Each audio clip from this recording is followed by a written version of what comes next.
Okay, good morning, everyone. So now we are recording the meeting. And yes, I wanted to make an announcement. In general, I place a lot of emphasis on writing. So apart from mathematical rigor and correctness, your assignments will also be evaluated based on how well solutions are written. Which might be true for your other courses, but it's something that I am particularly um, um, let's say I pay particular attention to writing, perhaps like many other graph theorists, but anyways, that's besides the point. um, okay, and in the same spirit, as you know, there are not going to be any exams for this course, right? So I'm not planning to have any mid-sem or end-sem exams. The entire course will be evaluated based on assignments.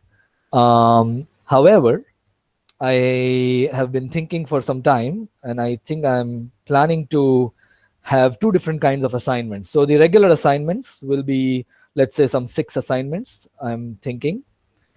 And on top of those 6 assignments, I am also planning to give 2 writing assignments.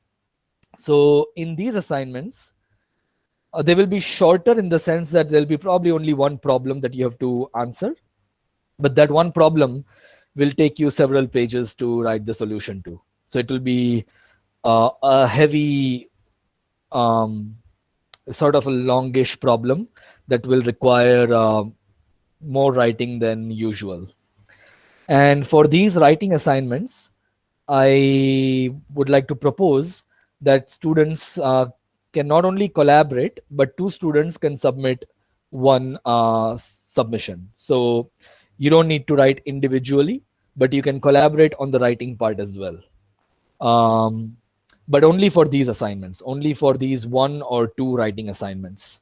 And if there is no objection to this proposal, then you can expect the grading to be something like 70 to 80% of your grade will depend on the regular assignments, and 20 to 30% of your grade will depend on the writing assignments. And on the writing assignments, because 2 people will be collaborating, they will be getting the same marks, right? The idea is that you collaborated not only on the mathematical part of it, but you also collaborated on the writing part of it.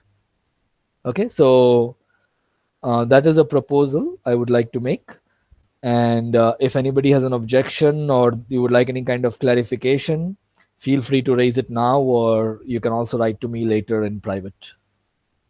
Sir, would these assignments contain open-ended problems or research problems or something like that? No, no. They will be, yeah, I don't think in the course it's actually possible to solve any non-trivial open problems out there. Uh, and that would require a lot more effort on everyone's part. So these will be solved problems. In fact, they might even be directly from Bondi and Murthy, but they will be some of the most difficult or most lengthy solution admitting problems from Bondi Murthy.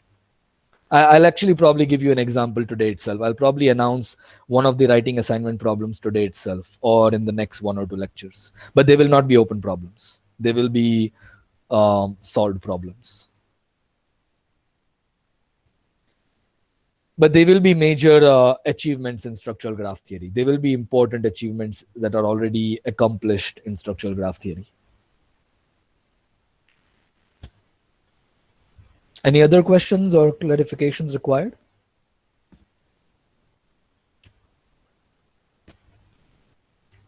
Again, I would encourage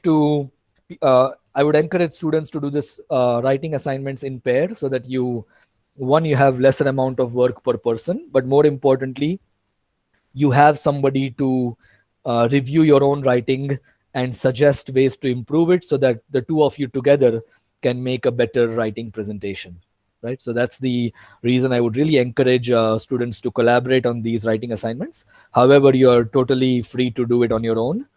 And if, because we have 10 students, let's say somebody decides to do it on their own, then I might allow 3 students to form one group, but that will only be with my permission.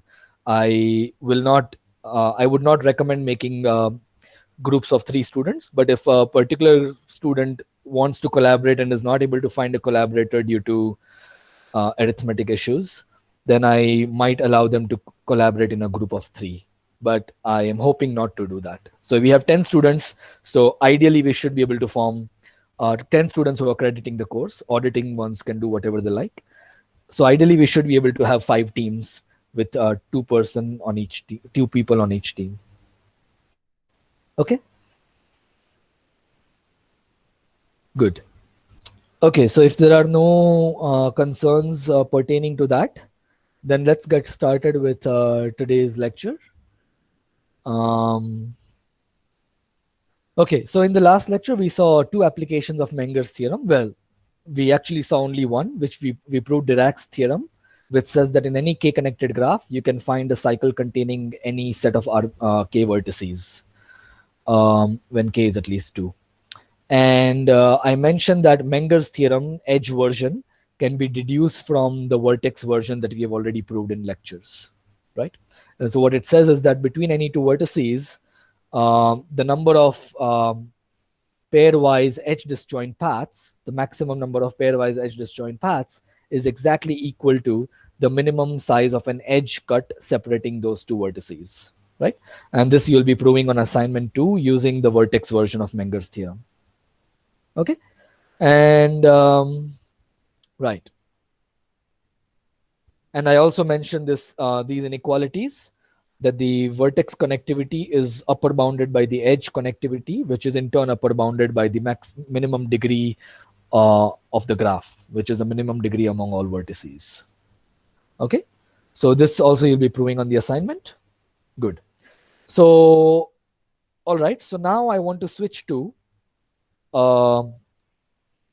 new submodule within connectivity, which will be focusing on 3 connected graphs. And before we go there, I want to quickly remind you of some things we have already done, just to motivate what we are going to do. Okay, let's see. Okay, so before we switch to 3 connected, let us discuss quickly concepts you've already seen. So just to remind you, 1 connected graphs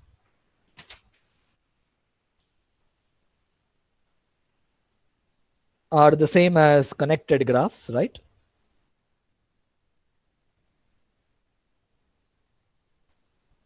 And these are the same as 1 edge connected graphs, right? So for when k equals 1, vertex connectivity and edge connectivity just coincide, right?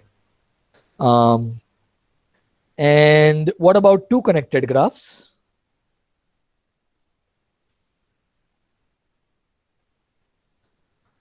Well, before 2 connected, let me just mention 2 edge connected graphs. So 2 edge connected graphs means that you have no edge cut of size 1, right? A single edge does not form a cut. And so these are exactly graphs without cut edges, right?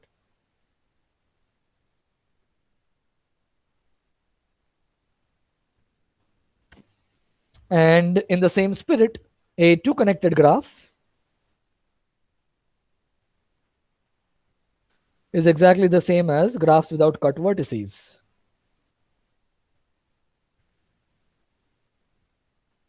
I should say connected graphs without cut edges and connected graphs without cut vertices. Okay, good.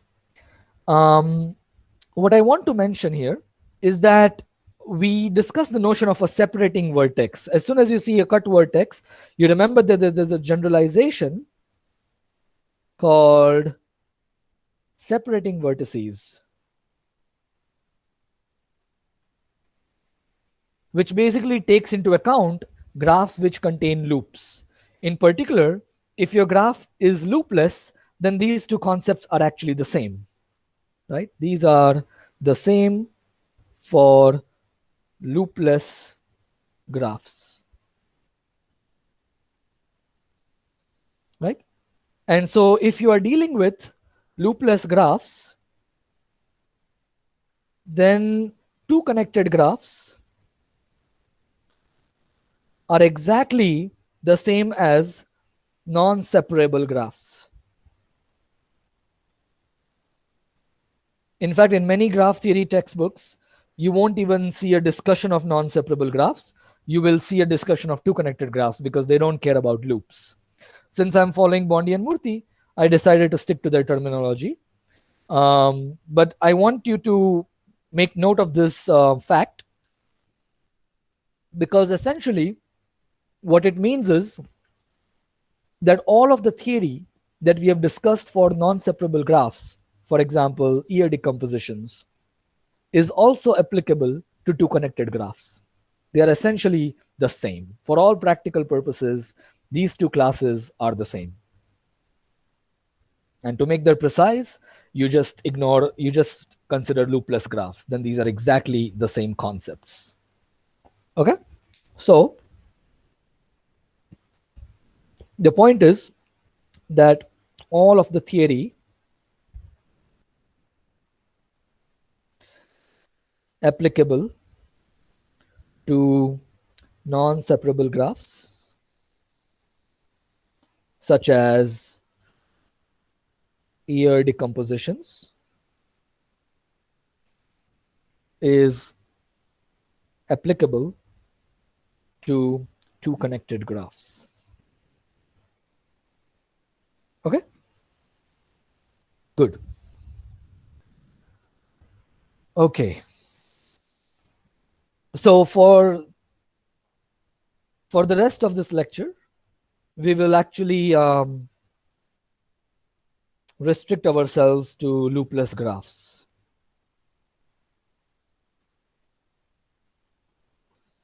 We restrict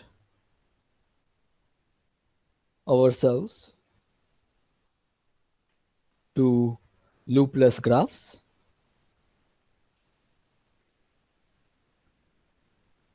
for the rest of this sub-module, if you like, on three connected graphs. Okay, so we won't care about loops anymore. Because for a lot of problems in graph theory, loops don't matter.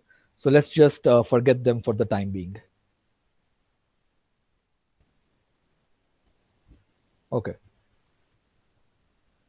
So now I want to tell you about three connected graphs, but before that, I want to give you an analogy with what we have already done. So with regards to two connected graphs or equivalently non-separable graphs, right?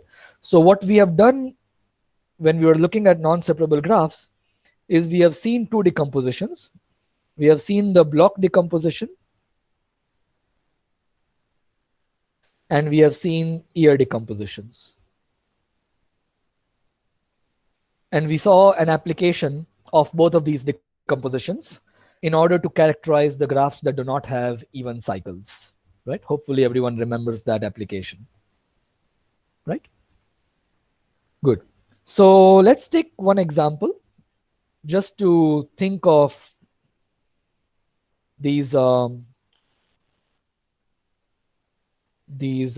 concepts, just to revisit these concepts and see them in a different light. So for example, if you have this connected graph, right? One way to think about block decompositions and ear decompositions is the following. Whenever you see a cut vertex, you break your connected graph into two smaller connected graphs. This is your cut vertex that you considered, right? Now here you already have a two connected graph, so there is no cut vertex. So let's go to this guy, and here you have got a cut vertex like this, and you again break it into two. Let me draw it like a tree. So once again, you have this guy, the triangle, and then you have this guy. Okay. Let me actually make the example a bit more interesting. Let me remove this part. Okay. Let me remove this stuff here. Okay. So now you would, instead of getting a triangle, you would get a K2. This is your cut vertex that you considered. Okay. And finally, you've got one more cut vertex. So you get this guy, and then you get this guy. Okay. So you have a connected graph, which was not too connected. And at every cut vertex, you break it into two connected graphs. And when you can't do this anymore, what you will get at the end is two connected graphs, right? So these are the leaves of the tree that we have just constructed. I made it like a directed tree, but it doesn't matter. If you like, you can just put edges here. Okay. So the leaves of this tree are two connected graphs because they don't have cut vertices anymore, right? So what are the leaves? This is one leaf, this is another leaf, and you've got two more leaves, right? So this is actually the block decomposition. The leaves are exactly the blocks of your original graph, right? That's just another way of looking at the block decomposition of a graph. Okay. And what about ear decompositions? Ear decompositions are applicable to the leaves, which are two connected graphs or two connected subgraphs of the original graph. So for all of these graphs, except this one is just a K2. And so this is not two connected. However, it is a non-separable graph. Oh, I think I may have made a small mistake. I said for loopless graphs, non-separable and two connectivity is the same. That is not true. That is slightly false. You have to include in two connected graphs K1 and K2, right? So you have to deal with complete graphs separately. I'll let you think about that on your own. Okay. So if you take two connected graphs and K1 and K2, then you have exactly the non-separable graphs. Okay. And that would also include, yeah, I don't need to consider parallel edges because K2 with parallel edges is a non-separable graph. Okay, good. Yeah, so I just need to include K1 and K2. All right.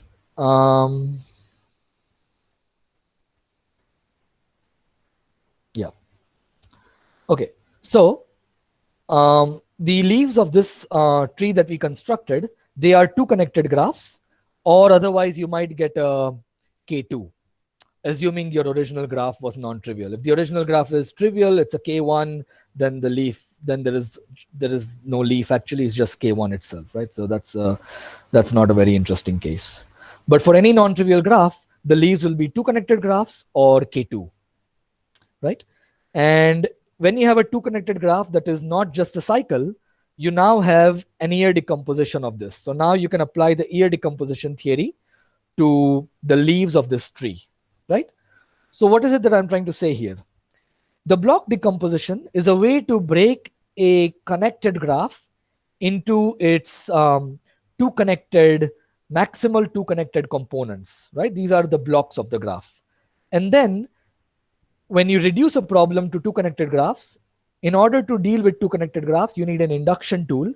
And that is the ear decomposition theory for two connected graphs. So using ear decompositions, you can prove lots of statements about two connected graphs or non-separable graphs, right? So you have a way to break problems into two connected graphs or reduce problems to two connected graphs. And then you have a way to inductively deal with two connected graphs, because induction must preserve the two connectedness property. Okay.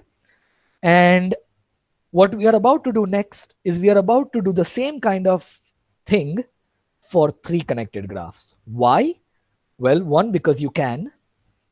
And two, because for lots of problems in graph theory, you can actually reduce them to three connected graphs. And then you can restrict yourself to solving such problems for three connected graphs. And if you do that, then you can follow the steps backwards and solve the problem for all graphs. Okay.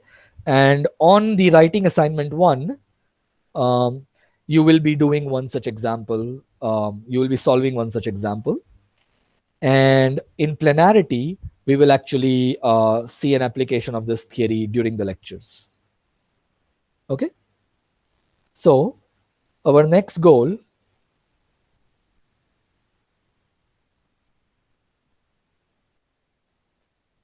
is to develop, well, to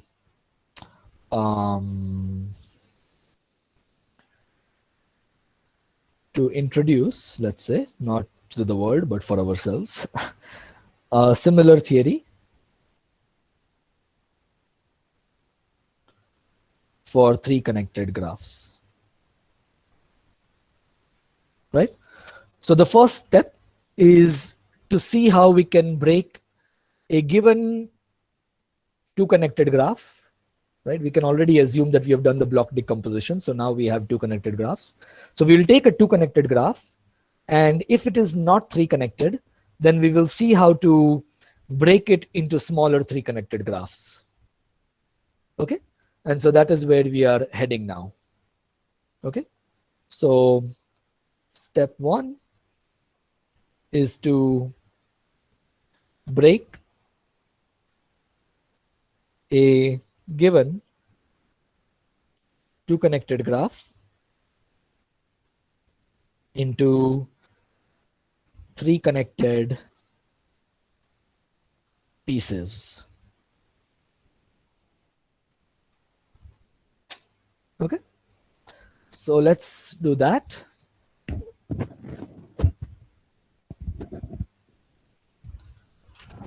All right.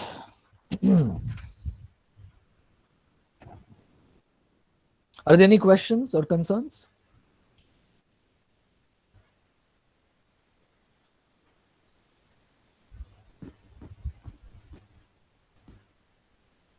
Okay.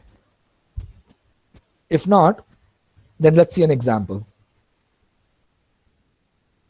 Supposing I take the following graph.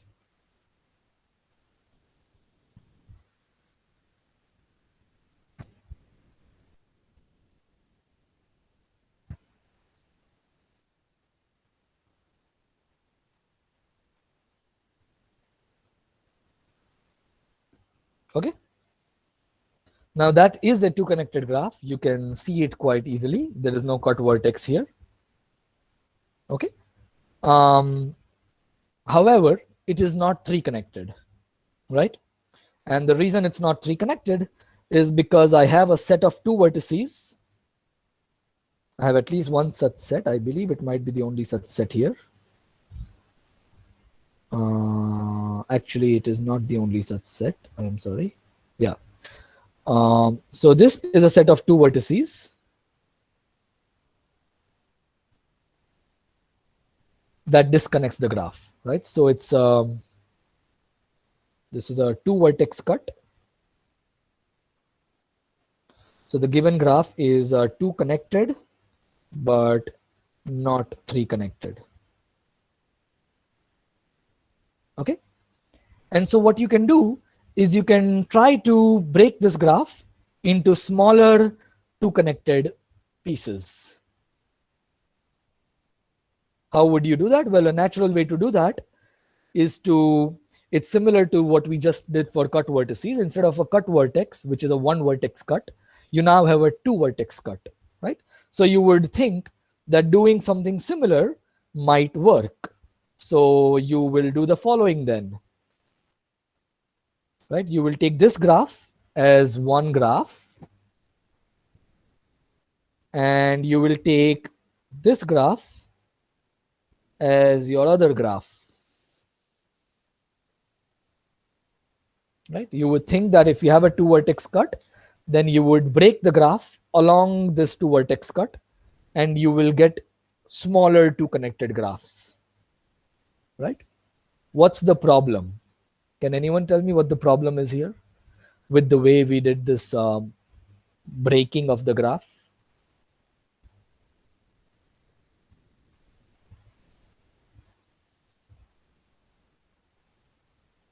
We wanted to break a two connected graph into smaller two connected graphs. That was our plan. And eventually we want to get three connected graphs. There can be edges. Sorry, Arnav? There can maybe be edges between the two components. No, sorry, my bad. Okay. So anyone else? Are these smaller graphs that we obtained in this example, are they two connected? The first graph is not two connected. Thank you. So the problem here in this particular example is that this graph is not two connected. So we want to break a two connected graph, but we want to maintain that the smaller graphs are two connected. In fact, we want eventually these graphs to be, the leaves of this tree to be three connected. Okay, that's where we are trying to go. The problem is that in this example, we don't have a two connected graph here, right? So how do we fix this? Well, turns out there is a very nice way to fix this, which is also the correct way to fix it, because you also want to maintain graph theoretical properties that you might be interested in. So the way to fix it is to actually put an extra edge between these two vertices. They might already be connected, in which case we are just going to add a parallel edge. Okay, we want to do something that is uniform. So we are just going to add an extra edge between these two vertices. We are going to call this a marker edge. Okay, so this is our vertex X, this is our vertex Y. And we are just going to include an additional edge E.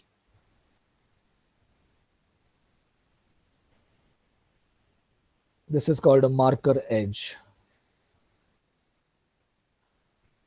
Okay, and it also provides you a way of reversing this. If I give you two connected graphs and I give you a marked edge, then you can take their union and then remove the marker edge to get the original graph, right? So it also provides you with a way of reversing the procedure. And the good thing is that when you add a marker edge, your graph will be two connected. That is actually easy to prove. So I'll just state that. Okay, so we are going to include a marker edge in order to keep the two connectivity.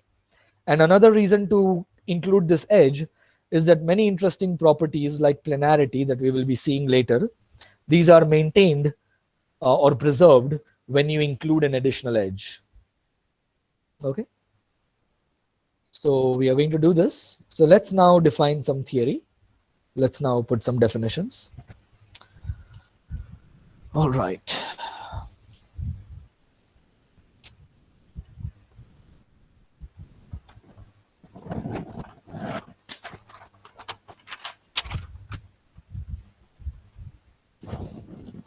Okay, so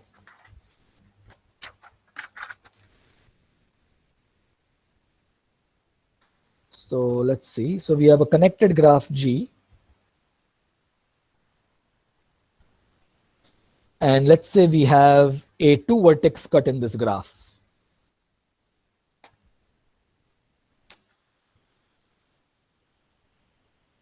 Actually, you know what? I don't care about connected graphs. I'm going to assume that the graph is already two connected.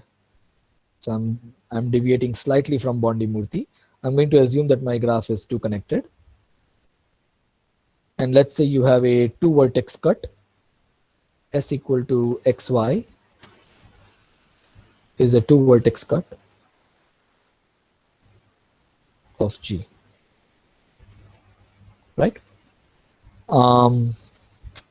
And let's say I've got a component X. So it is a vertex set of some component after deleting these two vertices.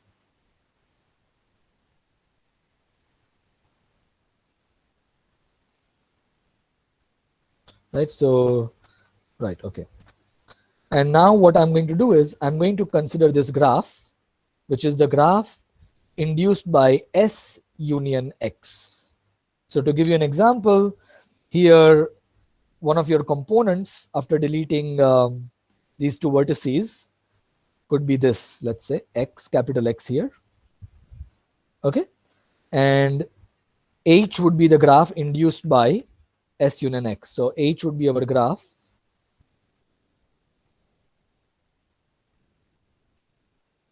with X and Y here and these edges. It is the graph induced by the vertices S union X in our example. Okay, we call this an S component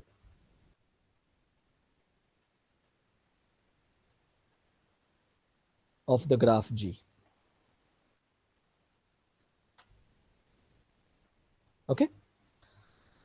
The problem is S components may not be too connected. So we are going to add a marker edge, and we are going to introduce the concept of a marked S component, where it includes an additional edge joining those two vertices. Okay. So let's say we modify each S component by adding an additional edge. So the point I want to make here is that X and Y may already be adjacent, but we are just going to include an additional edge. So we are going to include a parallel edge if there is already one. Okay. Just so that we don't have to make separate cases for things. By adding an additional edge,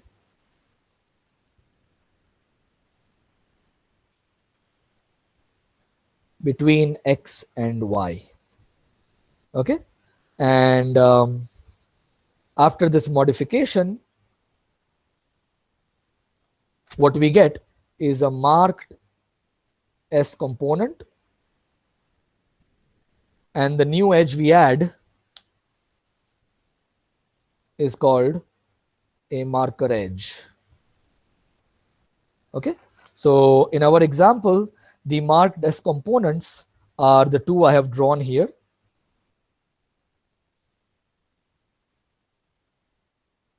And E is the marker edge that I've already written down. Okay. Good.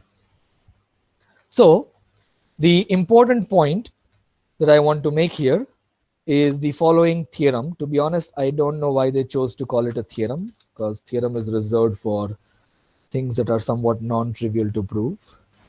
But I will stick to their choice. So let me just say that it's a proposition and that it's easy to prove. Do it yourself.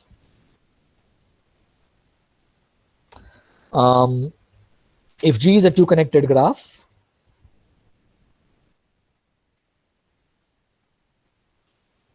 and S is a two-vertex cut,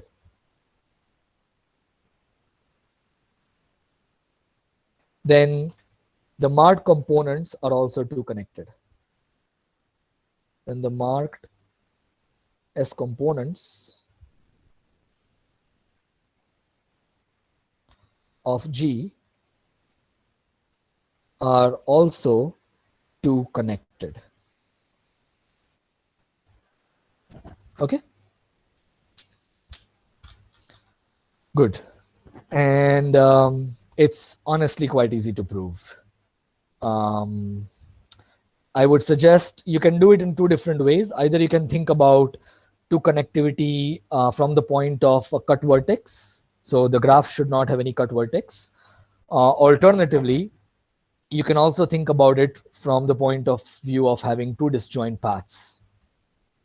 Right? So you can try to see why in the marked S component, there should be at least two internally disjoint paths between any two vertices, using the fact that such two paths existed in the original graph, and that in the new graph you have included a marked edge, a marker edge. This marker edge is going to be useful because without the marker edge, we have already seen an example that the graph may not be too connected. So you need the marker edge in order to ensure that these smaller graphs are too connected. Okay, so try to prove it on your own. It's quite easy.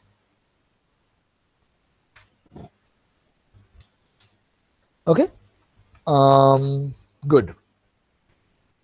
And so what I will do for the rest of this remaining lecture is I'll just do one example.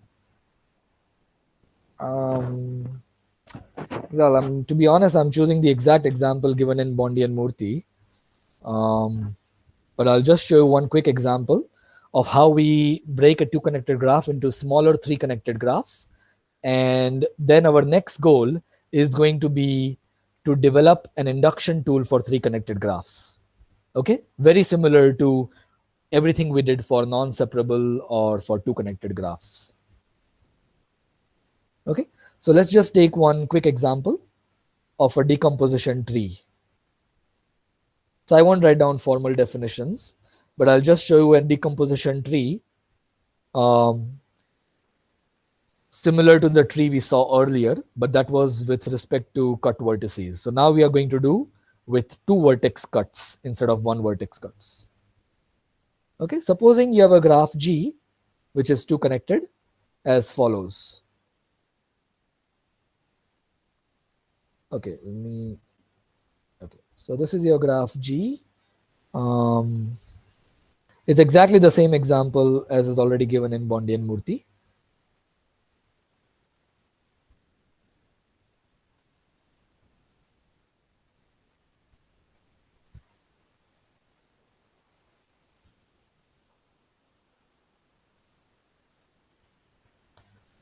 Okay, so let's say this is your graph G, and maybe I want to make the drawing slightly nicer.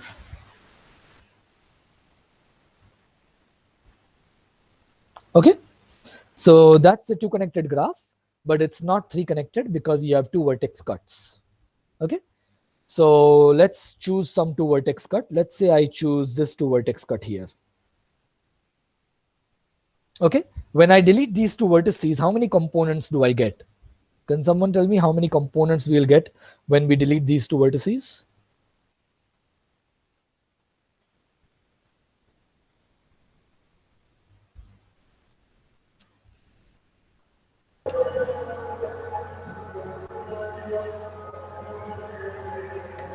Yeah, Biplab? 3 components, I think, sir. Yes, thanks. We get 3 components. So let's draw all of the marked. Let's draw all of the S components first. Okay, with respect to this vertex, 2 vertex cut. So the S components are as follows. There is a single vertex here that is joined to both vertices, so that becomes one S component. Then you have this path joining the 2 vertices, and then you have this somewhat more non-trivial component. Non-trivial.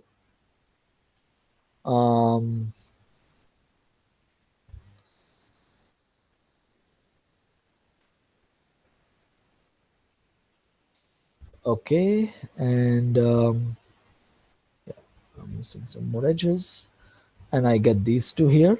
Okay, so these are the S components with respect to this set S, right? But we don't want the S components, we want to take the marked S components. So I'm going to include these edges. This is the marker edge. Right, so if I didn't make any mistakes, then we get these 3 marked as components with respect to this set S. Let me call it S1. Okay, and we want to see if the graphs we get now, are they 3 connected? If they are not 3 connected, then we can break them further, right?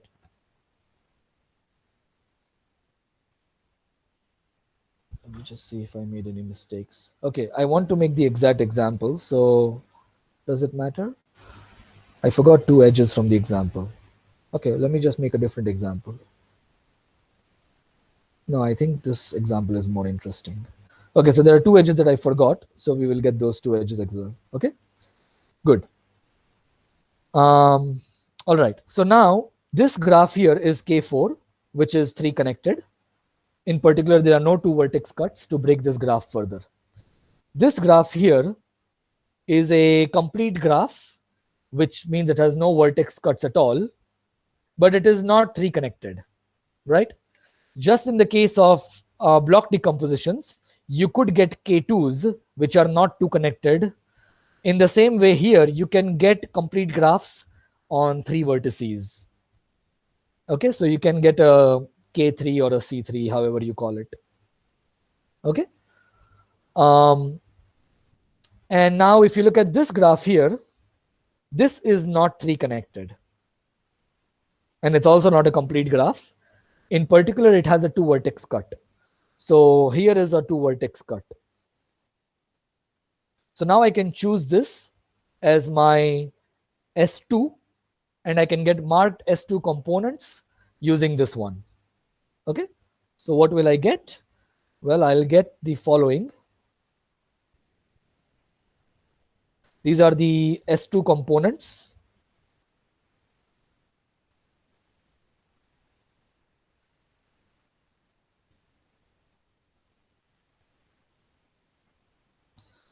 And if I include the marker edge, then I get these graphs.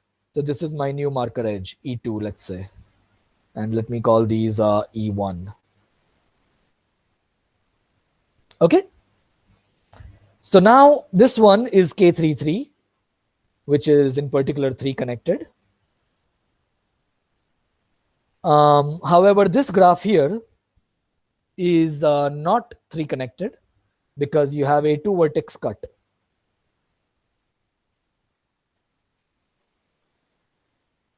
And so you can repeat this process once again here, and this will be it, right? Now you have very small graphs. So you will get this guy, and you will get, this is E3, and this is E3. Okay.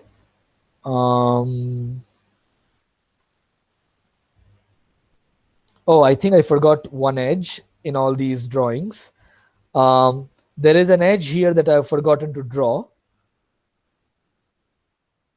Okay, sorry about that.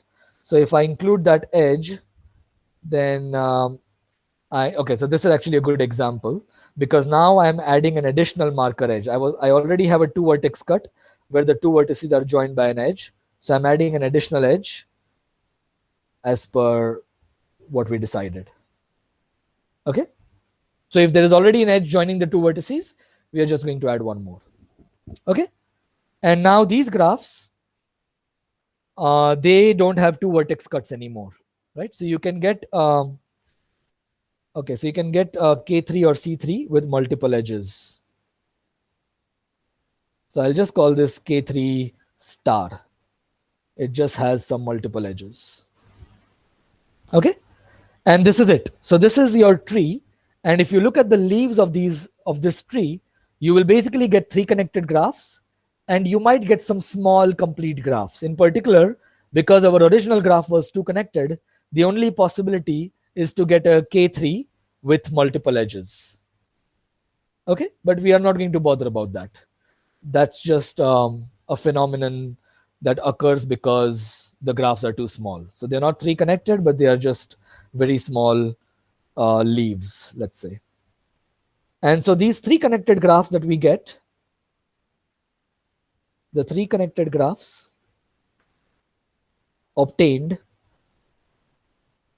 by this process are called the 3 connected components of the original graph G. Right, so our graph here G, the 3 connected components are K4 and K33. In our example, we have K4 and K33. Okay, 1 copy of K4 and 1 copy of K33. Okay, all right. Are there any questions concerning what we just did? Is the process clear? Is it clear how we broke our given graph, which is 2 connected but not 3 connected, into smaller 3 connected pieces, along with some copies of K33 with multiple edges? Sorry, K3 with multiple edges. Is the process clear? Okay, so I want you to think of this similar to block decomposition. There is one key difference. The block decomposition is actually completely unique because the graphs you obtain at the end are simply the maximal 2 connected subgraphs of the original graph, and those by definition are unique. Here you have a choice. At any point you have to choose a 2 vertex cut, and depending on how you choose the 2 vertex cut at that stage, you might get different results. It turns out that no matter how you choose your 2 vertex cuts, the graphs you get at the end will be essentially the same. So that needs a proof, but we will not be proving it in this course. In fact, the truth is I have never myself seen a proof of this result. Something similar happens in matching theory, where I'm much more familiar with the theory. So there is a result due to Cunningham and Edmonds. We won't need this result. I'm just stating it for the sake of it. In 1980, they proved that this decomposition, the leaves of this decomposition tree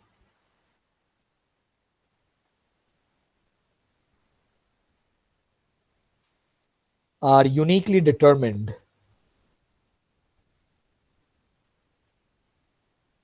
up to multiple edges. So I'll tell you what that means. Give me a second here. Okay.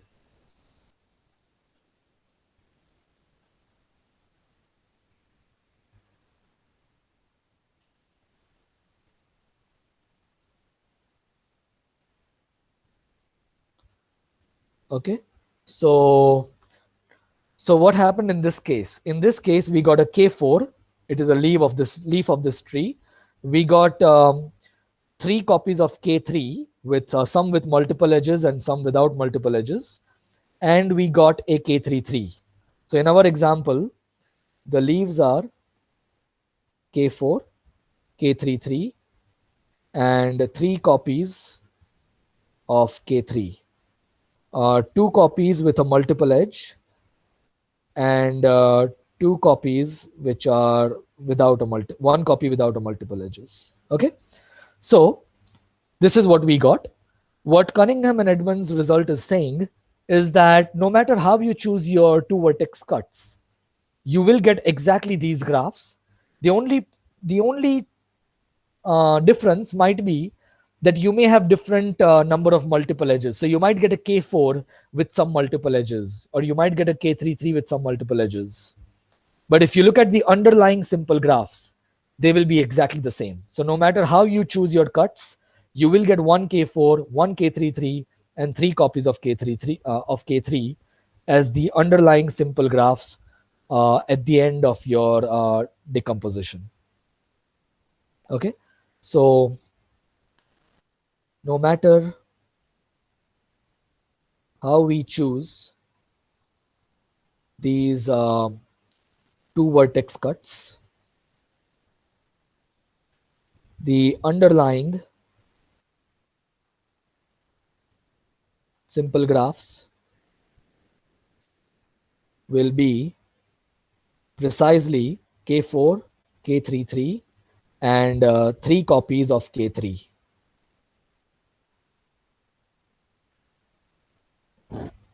This is what Cunningham and Edmonds result is saying. But as I said, we will not be proving this result, nor do I myself know the proof of this right now. Not in the syllabus, let's say. Okay. But as I said, it won't matter for our purposes. We will not need this result, but it's still good to know that this process is essentially unique. Okay. So what's the point? You have a 2 connected graph. You want to determine some property of this graph. Some of you may already know what a planar graph is. If you don't know, don't worry about it. It doesn't matter. Let's say you want to decide whether the given 2 connected graph is planar or not. Okay. Then it turns out that this is equivalent to checking whether all of the 3 connected components of this graph are planar or not. Okay, that's an example we have not seen in this course so far. I have not defined planarity. Another example is the cycle double cover, right? We discussed this conjecture, which is an open problem, whether a graph has a cycle double cover or not. The conjecture says that every 2-edge connected graph has a cycle double cover, right? We already discussed that this conjecture is reducible to non-separable graphs, which is the same as 2 connected graphs. Turns out that you can reduce it further to 3 connected graphs. So a 2 connected graph has a cycle double cover if and only if each of its marked, if each of its three connected components has a cycle double cover. Okay, so I'll just maybe you can try proving this on your own.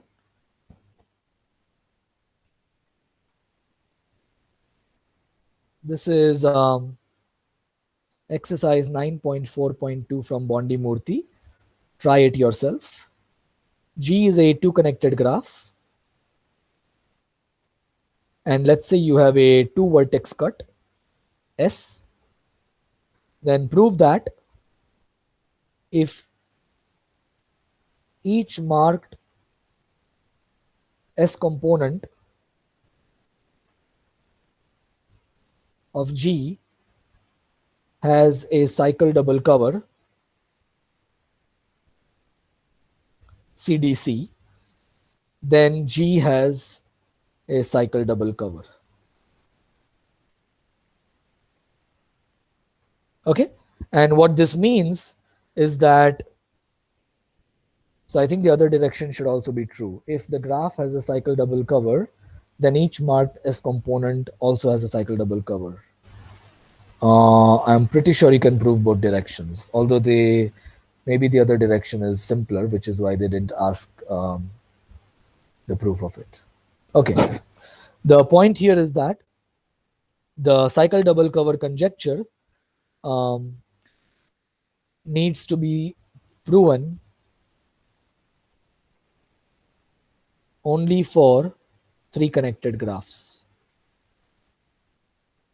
And if you do that, you will prove it for all graphs or all graphs without a cut edge.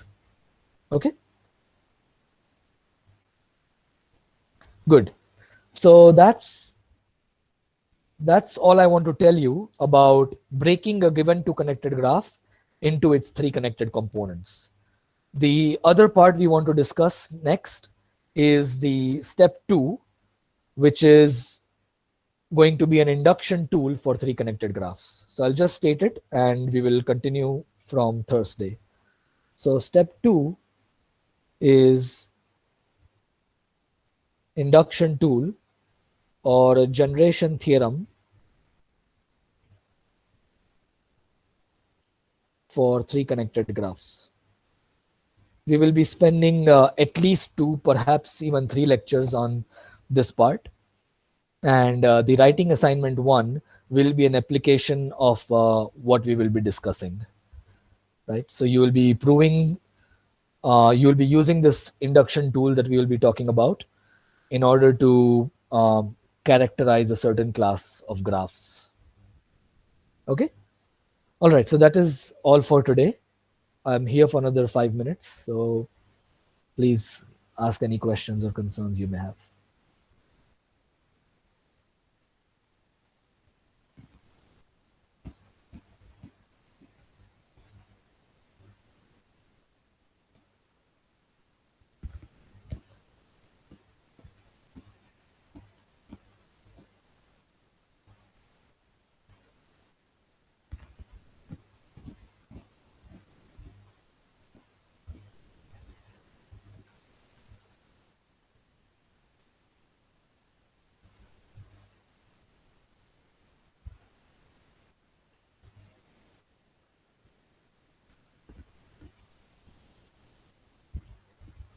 Maybe I'll stop recording the meeting now.